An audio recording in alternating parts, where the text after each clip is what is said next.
Okay, y'all, let's get into it. Right now, Target has lost $210 billion in market value. 210 billion with the B.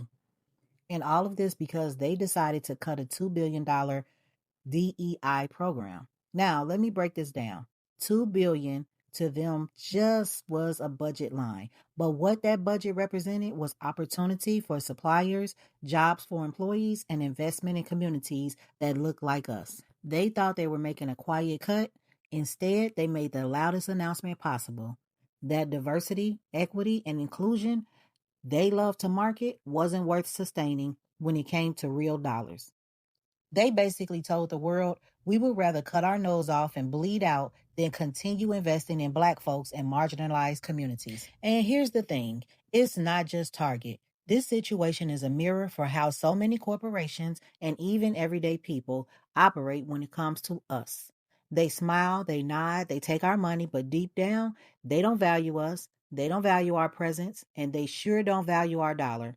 And that's what makes this moment so important. We finally see the true power, the true weight of our economic power. Let's really talk about the Black dollar. Studies show that the Black community in America has a $1.7 trillion in buying power. Trillion. That's enough money to build entire cities, to fund industries, to shift economies. If Black America were its own country, we'd be one of the top 15 economies in the world, bigger than countries we look at on the news every day. But here's the issue. That money doesn't stay with us. In the Asian community, money circulates for about a month before it leaves their hands. In the Jewish community, it's around 20 days. In the white community, it's 17 days. In the Black community, that dollar is gone in 6 hours. Think about that. 6 hours. That means when I get my check, by the time I've grabbed lunch, filled my tank, and bought a few things, that money is already gone to corporations that don't invest back in us.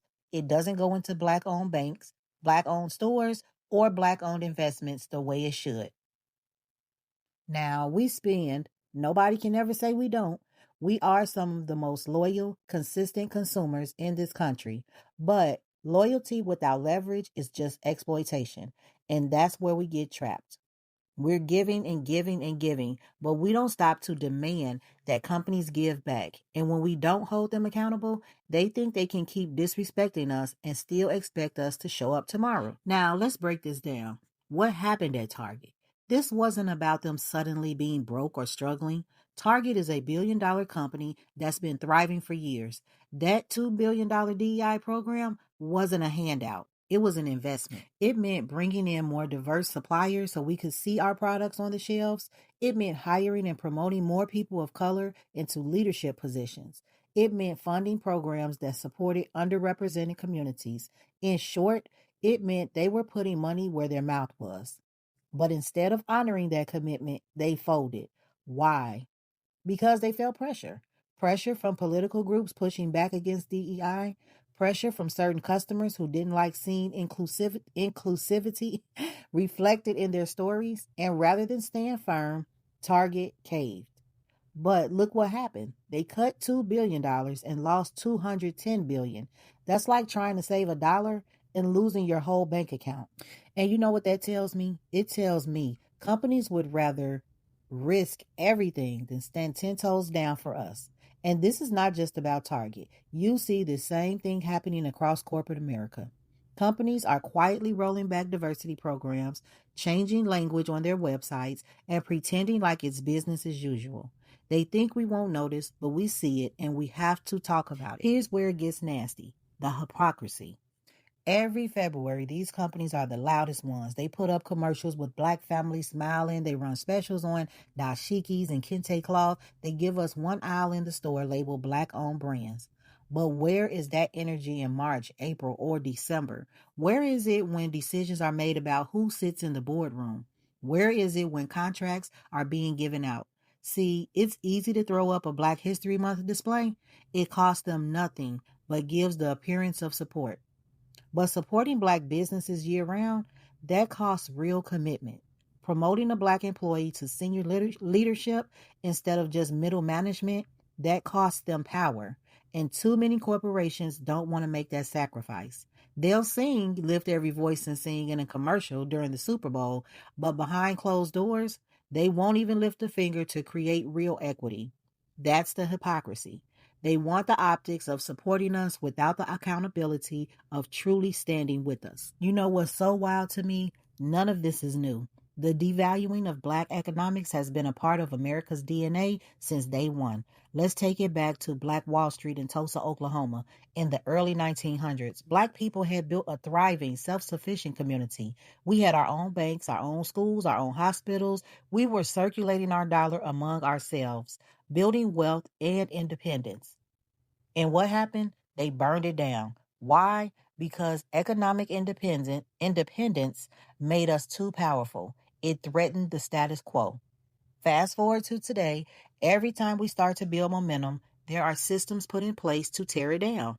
Whether it's predatory loans, redlining, gentrification, or corporate rollbacks, the goal is always the same: keep us dependent, keep us divided, and keep our dollar working for everyone but us. That's why what's happening with Target isn't just a business decision, it's a continuation of that same mindset. They've always known the power of our dollar. They just always work to make sure we don't realize it. It's appalling to me, truly, that in 2025, with all the data, with all the evidence of how much we contribute, companies still act like we're expendable. They'll bend over backward to respond to other groups' needs, but when it comes to us, we're told to wait, to settle, to be patient. And then when we finally stand up for ourselves, they call it aggressive. They call it divisive. They call it unnecessary. But what's unnecessary is continuing to pour billions into systems that don't respect us. What's unnecessary is pretending like we don't see what's happening. We cannot keep letting companies play in our face while treating our contributions as if they don't matter, because they do matter. They always have. And until we start treating our dollar with the same seriousness that we treat everything else, this cycle will keep repeating. Let's clear this up. Boycotts don't always mean never shop there again. They mean we're showing you the cost of disrespect. Boycotts are about leverage. Think back to bus boycott in 1955. That boycott lasted a year. Black people stopped riding buses, and guess what? The entire system cracked because they depended on our ridership. It wasn't about never riding again. It was about showing them that without us, they couldn't survive. That's what's happening here with Target. They thought cutting DEI was small. They didn't realize the ripple effect. They didn't realize that in devaluing us, they were devaluing themselves. $210 billion later, the message should be loud and clear. Our absence cost them more than our presence. So where do we go from here? We can't just talk about the problem. We have to move differently. Here are a few solutions. Number one, support Black owned businesses, not just once in a while, not just when it's convenient, but consistently. From groceries to clothing to banking, every time you make a purchase, ask yourself, could I support a Black owned business with this dollar? Number two, hold corporations accountable. Don't just shop. Email them, call them, demand transparency. If they want our money, they need to earn it. That means diversity in leadership, real investment in our communities, and year-round commitment. Number three, be intentional about your money. Audit your spending, track where your money goes. Start thinking of your dollar as a vote, because every time you spend, you're casting a ballot for the kind of world you want to live in. Number four, teach the next generation. If our children grow up understanding the power of the Black dollar, they won't fall into the same traps we did. They'll build with intention, with purpose, and with a mindset of ownership. When we spend Black, when we invest Black, when we think Black first, we're not just buying, we're building. And that's the kind of power that scares corporations. Here's my challenge to you and to myself. Go back through your last 30 days of spending, pull out those receipts, pull up that banking app, and look at where your money went.